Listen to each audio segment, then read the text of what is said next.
So inside the sales agreement, a contingency that I think everybody, agents in the public, need to be aware of is the property and flood insurance contingency.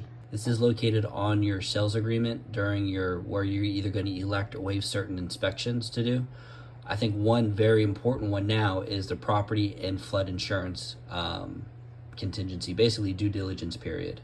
You're going to contact your local insurance agent to see if that house is insurable for a couple of things. One, the insurance company does a check to see if there was any claims on the property.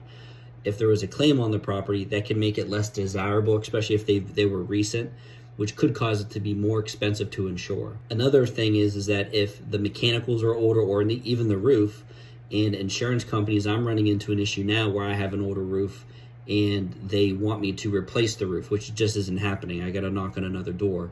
But my point is, if the roof is over 15 years old, the insurance company may make it a condition that the roof has to be replaced. Now, you can always just go shop for another insurance person that might not have that contingency, or at least condition.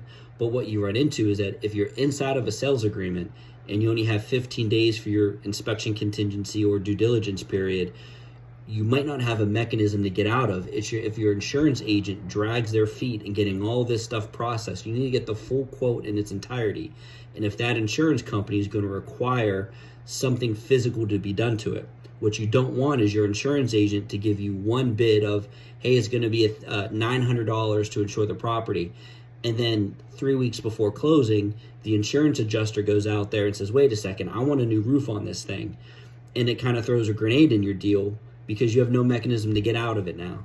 So you want your insurance agent to go ahead and give you a proper quote in its entirety, which if there's any conditions, they need to be outlined to you and explained to you during your due diligence period, which is typically 15 days.